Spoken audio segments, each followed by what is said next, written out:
প্রিয় বন্ধুরা, কেমন আছেন? আশা করি ভালো। আপনারা যদি বেদ, তাওরাত, বাইবেল, কুরআন একসাথে মিলিয়ে দেখেন এবং এর সাথে গ্রিক পুরাণ, রোমান পুরাণ, মিশরীয় পুরাণ, গিলগামেশের মহাকাব্য, তারপর পার্সি ধর্ম, এগুলো যদি মিলিয়ে দেখেন তাহলে দেখবেন যে এর মধ্যে মৌলিক কোনো পার্থক্য নাই, সৃষ্টিকর্তার বিধানের কোনো পরিবর্তন নাই। বোঝা গেছে বিষয়টা? এটা জটিল এবং একটা দুর্বোধ্য বিষয়, কিন্তু আমরা মূলত সাধারণত কী করি জানেন? আমাদের এই ধর্ম নিয়ে আমরা হিংসা বিদ্বেষ সৃষ্টি করি, ফলে এই ধর্মের যে প্রকৃত স্বাদ, এর মধ্যে আসল যে মজাটা, সেই জিনিসটা আমরা পাই না। বোঝা গেছে বিষয়টা? তবে সবাই পায় না সেটাও মিথ্যে কথা, কেউ কেউ পায়। আচ্ছা, মূল কথা আসি। আমরা যদি বেদ পড়ি তাহলে বেদে বলা আছে যে সৃষ্টিকর্তা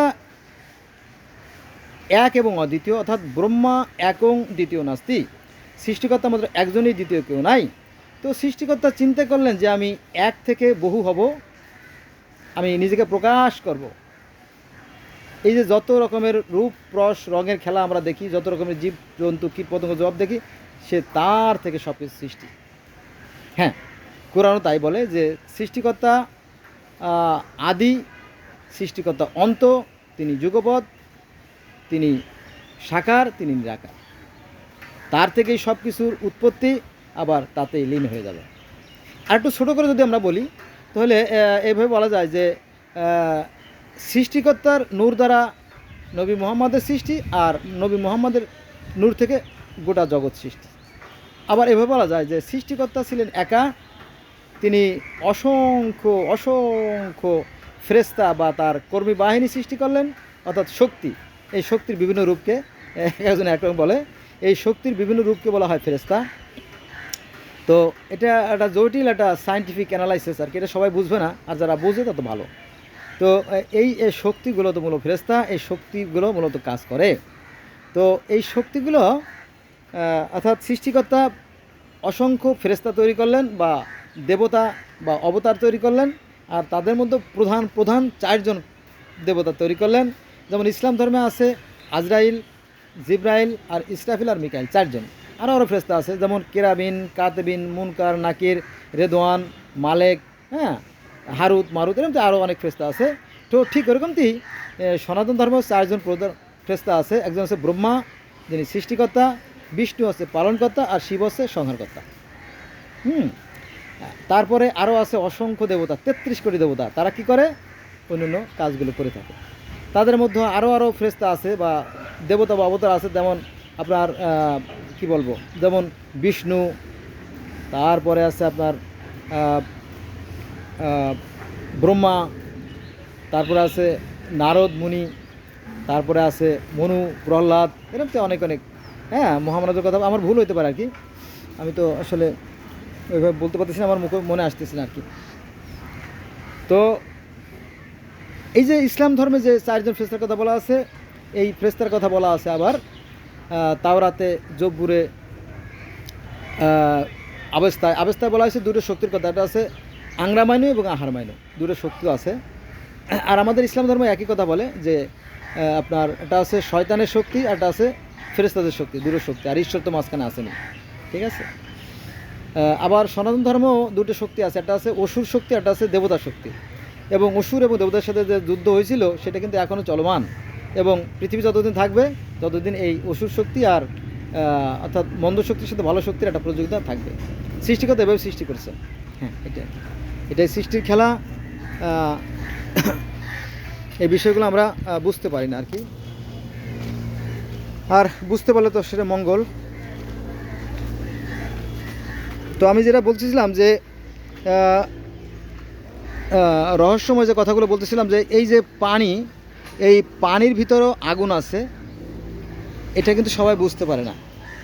কিন্তু বিজ্ঞানীরা এটা প্রমাণ করে দিয়েছেন যে এই পানির ভিতরে আগুন আছে। আপনারা জানেন তাই না? এই পানির যে শক্তি, অর্থাৎ স্রোতের শক্তি, সেই শক্তিকে কাজে লাগিয়ে বিজ্ঞানীরা বিদ্যুৎ আবিষ্কার করে, আর এই বিদ্যুতের থেকে আবার আমরা হিটারের মাধ্যমে আগুন পেতে পারি, তাই না? তো তার মানে কি এই পানির ভিতরে আগুন আছে। আবার আগুন থেকেও কিন্তু আবার পানির উৎপত্তি করা যায়। সেটা হচ্ছে আগুনের তাপের কারণে যে বাষ্পগুলো ঘনীভূত হয়, সেটা শীতলীকরণের মাধ্যমে আবার সেটা পানিতে পরিণত হয়। বোঝা গেছে? এগুলো সব দুর্ভেদ্য শক্তির খেলা। হ্যাঁ, এবং কোরআনে এবং বাইবেলে, তাওরাতে, জব্বুরে ওই একই কথা বলা আছে, কিন্তু আমরা সাধারণ মানুষের বুঝতে পারি না। আর যারা বুঝতে পারে তারাই শুধুমাত্র ধর্ম নিয়ে আমরা মারামারি, কাটাকাটি, হানাহানি, খুনোখুনি করে থাকি। ঠিক আছে? যেমন পবিত্র কোরআন শরীফে বলা হয়েছে যে আল্লাহ আল জাহের, আল্লাহ আল বাতেন, তিনি প্রকাশ্যও তিনি আছেন আর গোপনেও তিনি আছেন। তার থেকে সব কিছুর উৎপত্তি, আবার তাতে লীন হয়ে যাবে। ঠিক আছে? তো একই কথা বেদে আছে যে সৃষ্টিকর্তা একাই ছিলেন, তিনি চিন্তা করলেন এক বা বহু হব, তিনি তার সৃষ্টিকার্য পরিচালনা করলেন এবং মানুষকে দায়িত্ব দিলেন যে মানুষ, তোমাকে আমি এটা পরিচালনা করার দায়িত্ব দিলাম। হ্যাঁ, তুমি গোটা পৃথিবীর উপরে রাজত্ব করো। ঠিক আছে? এটা বাইবেলে আছে যে মানুষকে দায়িত্ব দিল যে তোমরা এই পৃথিবীর পরে প্রভুত্ব করো, রাজত্ব করো। ঠিক আছে? তারপরে তিনি চলে গেলেন সেই সপ্তম আকাশে, সেই নূরের সিংহাসনে তিনি সমাসীন। এ কথা সব জায়গা আছে। হ্যাঁ, যেমন বেদে আছে তিনি সেই গোলকধাম বা বৈকুণ্ঠ বা বৃন্দাবনে থাকেন, তাই না? সেই গোলকধামে ঈশ্বর থাকেন বা সৃষ্টিকর্তা থাকেন, এটা আছে বেদে, গীতায় আছে। আবার তাওরাতে, জব্বুরে, ইনজিলে, বাইবেলে আছেন যে সৃষ্টিকর্তা সেই সপ্তম আকাশে তিনি তার আসনে সমাসীন হলেন। আর কোরআনেও একই কথা আছে যে সৃষ্টিকর্তা তার সেই আসনে সমাসীন হলেন। একই তো কথা। তাহলে এই যে বেদ বলেন, তারপরে গ্রিক পুরাণ, রোমান পুরাণ, মিশরীয় পুরাণ, গিলগামেশের মহাকাব্য, অ্যাজটেক ধর্ম, মায়ান ধর্ম, ইনকা ধর্ম, রাস্টাফারাজিয়ান ধর্ম, কনফুসিয় ধর্ম, তাও ধর্ম, সিন্ত ধর্ম, তারপরে আপনার সুমেরীয় ধর্ম, মিশরীয় ধর্ম, সব জায়গাতে তো একই কথা বলা হয়। সমস্যাটা কোথায়? সমস্যা আমাদের ভিতরে। আসুন আমরা আমাদের এই সমস্যাগুলো খুঁজে বের করি এবং সেই সমস্যাগুলোর মানে সলিউশন বা সমাধান খুঁজে বের করি। তাহলে দেখবেন যে পৃথিবীটা কত সুন্দর, কত মধুময়। আপনি অন্য প্রসঙ্গে চলে যাই। আপনি যদি করেন, আপনি যদি আকাঙ্ক্ষা করেন, তাহলে আপনার সেই আকাঙ্ক্ষার পরিতৃপ্তি নাও হতে পারে, তখনই কিন্তু আপনি হয়ে যাবেন অসুখী মানুষ। আর যদি মনে করেন যে না, এই পৃথিবীতে আমরা খালি হাতে আসছি, আবার আমরা খালি হাতে চলে যাব, হ্যাঁ কী আছে, তাই না? এই পৃথিবীটা উপভোগ করার জন্য আমরা আনন্দ করব, ফুর্তি করব আর সৃষ্টিকর্তাকে স্মরণ করব। হ্যাঁ, আল্লাহ তাই বলেন যে আমি এই পৃথিবীটা করছি উপভোগ করার জন্য, তোমরা খাও, ফুর্তি করো, আনন্দ করো, কিন্তু সীমা লঙ্ঘন করো না। এই কথাই বিভিন্ন ধর্মের শিক্ষা। তো আসুন আমরা ধর্মকে জানি। অধিকাংশ মানুষ ধর্ম জানে না, অধিকাংশ মানুষ জানে না। আর যারা জানে না তাদেরকে দোষ দিয়েও কোনো লাভ নাই, কারণ তারা তো হচ্ছে আপনার এই যে আগাছার মতো। এই দেখেন, এই যে কী যে বলবো আমি, মানে অল্প সময়ের ভিতর তো বলা যায় না। দেখেন এই যে আগাছা, এই আগাছা দিয়ে কি আপনি ফার্নিচার তৈরি করতে পারবেন? এই যে দেখেন, এই যে আগাছা যেগুলো, এই যে ছোটো ছোটো আগাছা, এই যে এগুলো আপনার ইসের জন্য, এই যে গবাদি পশুর খাদ্য হিসেবে ব্যবহার করা হবে। কিন্তু যে গাছগুলো বিশাল, যেগুলো, সেগুলোই শুধু কাজে লাগবে। এই যে দেখেন, এই যে এইগুলো দিয়ে আপনি ফার্নিচার তৈরি করতে পারবেন। ফার্নিচার তৈরি করে এটাকে আপনার কাজে লাগাতে পারলে এটা আবার বহু বছর টিকে থাকবে। ঠিক আছে? শ্রম দিতে হবে। মনে করেন যে এরকমটি একটা কাঠ, এই কাঠ দিয়ে আপনি এই যে পুকুর না, পুকুরের খাইটিয়া, এই যে পুকুরের সিঁড়িও তৈরি করতে পারেন। আবার যদি ওই কাঠটাকে আপনি চিরাই করেন, চিরাই করার পরে যদি আপনি সেখানে বিভিন্ন ধরনের ডিজাইন নকশা তৈরি করেন এবং সেখানে কিছু রং দেন, রং দিয়ে যদি আপনি পান্থপথের মতো সুন্দর জায়গা, অর্থাৎ সোনারগাঁ হোটেলের পাশে বা সেই বসুন্ধরা মার্কেটের সামনে আর কি, এরকম যে সুন্দর কোনো জায়গায় যদি আপনি সেই ইটাকে, ওই খাটটাকে তুলতে পারেন, দেখা যাচ্ছে সেই কাঠটা লাখ টাকা বিক্রি হবে। যে খাটটা আপনি পানিতে ফেলে দিয়েছেন, পচতেছে, পানিতে নষ্ট হয়ে যাচ্ছে,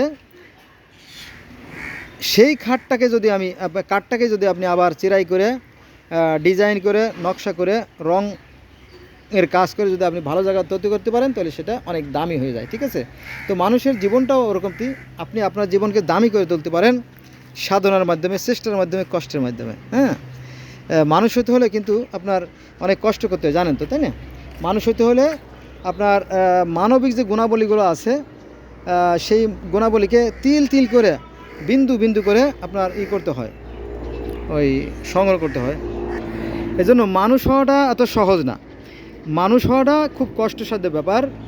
মানুষ হইতে হলে অনেক পরিশ্রম করতে হয়, অনেক কষ্ট করতে হয়, এবং এই প্রকৃতি থেকে এই বিশ্বভাণ্ড থেকে যে গুণাবলীগুলো আছে সেই গুণাবলীগুলো অর্জন করতে হয়। আর আপনি যদি হিংস্র হন, আপনি যদি বাঁকা হয়ে যান, তাহলে আপনি কিন্তু ধ্বংস হয়ে যাবেন, কিন্তু আপনি বুঝতেও পারবেন না। ঠিক আছে? তো এই মৃত্যুই শেষ কথা না, আমরা মৃত্যুর পরেও বেঁচে থাকতে পারি আমাদের সততার মাধ্যমে, আমাদের ভালো কর্মের মাধ্যমে। এবং কোরআন বারবার সেই ইঙ্গিতই দেয়, বাইবেল সেই ইঙ্গিত দেয়, তাওরাত, জবুর, জিন্দাবেস্তা, গ্রিক পুরাণ, রোমান পুরাণ, মিশরীয় পুরাণ এবং পৃথিবীর অন্যান্য অ্যাজটেক, মায়ান, ক্যাল্টিক, মিত্রায় সমস্ত ধর্ম ওই একই সংকেত দেয়, আসো আমরা মানুষ হই, আমরা মানবিক হই, আমরা সৃষ্টিকর্তাকে স্মরণ করি।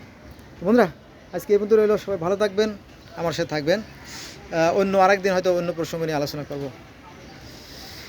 এখানে আমি প্রস্তুতি নিয়ে আসিনি যে ভিডিও করব, তো সময় আছে তো হাতে, তাই করে ফেললাম আর কি।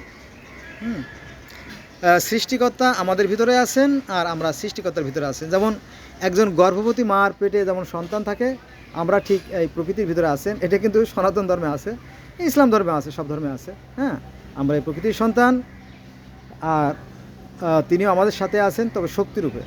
এই দেখেন, এই শীতল বাতাস। ছোটোবেলা মা যেমন ছোটোবেলা তো আমরা তো গ্রামের ছেলে, ছোটোবেলা তো আমাদের ঘরে কোনো পাখা ছিল না, কারেন্ট ছিল না। তো যখনই আমরা নড়ে চড়ে উঠতাম, তখনই কে জানি বাতাস দিচ্ছে, মা বাতাস দিত। সেই বাতাসের কথা, সেই মায়ের কথা মনে পড়ে গেল। এই প্রকৃতি আমাদের মায়েরই মতো। আমরা মায়ের কোলে আসি। আমরা যদি মায়ের কোলে বসে আমরা বেইমানি করি, তাহলে এর চেয়ে বড় বেইমানি আর হতে পারে না। আমরা এই প্রকৃতির সন্তান, আবার প্রকৃতিতে আমরা লীন হয়ে যাব।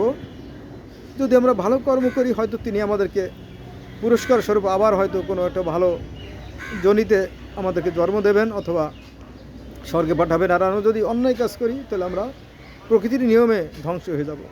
তার বাস্তব প্রমাণ আপনারা জানেন, তাই না? প্রধানমন্ত্রী শেখ হাসিনা গত 5/8/2024 সালে পালিয়ে যেতে বাধ্য হলেন। তো ওনার একার কর্ম না তো এটা। যেমন আপনার বেনজির খান, র্যাবের বেনজির, তারপরে পুলিশের যে গোয়েন্দার যে হারুন, তারপরে অন্যান্য শিক্ষা প্রতিষ্ঠানের, তাই না, অসংখ্য লোকের দুর্নীতির কারণে। আবার এখন যারা ক্ষমতায় যাচ্ছেন, তাদের ওই একই পরিণতি হবে, কোনো সন্দেহ নাই। শুধু সময়ের অপেক্ষা, ধৈর্য ধরেন। কারণ ওখানে যারা যায়, তারা নিজেদেরকে ঠিক রাখতে পারে না। যদি তাই থাকতো, তাহলে হ্যাঁ, নবী মুহাম্মদ সাল্লাল্লাহু আলাইহি ওয়াসাল্লাম ওই হীরা গুহায় গিয়ে ধ্যান করতেন না। যদি ঈশ্বর যদি ওই চকচকে সিংহাসনে থাকতেন, তাহলে সেই নারদ মুনি মন্দাকিনী নদীর তটে গিয়ে ধ্যান সাধনা করতেন না। যদি সৃষ্টিকর্তা ওই সিংহাসনে থাকতেন, তাহলে ওই রামের পিতা দশরথ তিনি অগ্নিতে যজ্ঞ করতেন না। যদি সৃষ্টিকর্তা সিংহাসনেই থাকতেন, তাহলে সেই পার্সি ধর্মের যে প্রতিষ্ঠাতা জরস্টার, তিনি নদীর মোহনায় বসে বসে সৃষ্টিকর্তার উদ্দেশ্যে ধ্যান সাধনা করতেন না। ঠিক আছে? যদি তিনি সিংহাসনে থাকতেন, তাহলে রাবেয়া বসরি তিনি রাত জেগে জেগে, নীরবে নিভৃতে সঙ্গোপনে সৃষ্টিকর্তার আরাধনা করতেন না। তিনি যদি সিংহাসনেই থাকতেন, তাহলে মুন্নুর হাল্লাস তিনি নীরবে নিভৃতে সেই সৃষ্টিকর্তাকে স্মরণ করতেন না। ঠিক আছে? তিনি আছেন, তাকে দেখা যায়, তবে সেজন্য আপনার অন্তরের চোখ দরকার। অন্তরের চোখ না থাকলে সৃষ্টিকর্তাকে দেখা সম্ভব না। বিবেকের চোখ থাকলে আপনি তাকে দেখতে পারবেন, শুনতে পারবেন তার সেই আওয়াজ। তিনি আছেন, সর্বত্রই তিনি আছেন, তবে তিনি শক্তিরূপে আছেন। তিনি আমার ভিতরে আছেন, আমার বাহিরেও তিনি আছেন। তবে সবার ভিতরে থাকেন না, কারণ সৃষ্টিকর্তাকে জাগ্রত করতে হয় নিজের ভিতরে। যেমন দুটো ঘরের উদাহরণ দেই। একটা ঘর, তার পাশে আর একটা ঘর। একটা ঘরে আলো আছে, সেই আলো থাকার কারণে সেই ঘরে সমস্ত ফার্নিচার সব কিছু দেখা যায়। আর যে ঘরে আলো নাই, সে ঘরে কিছুই দেখা যায় না। এমনকি ঘরটাও দেখাটা কষ্টের হয়ে যায় দূর থেকে। ঘরটাই শুধু দেখা যায়, কিন্তু ভিতরে কিছু দেখা যায় না, ওই যে আলোর অভাবে। আর এই আলো হচ্ছে জ্ঞান।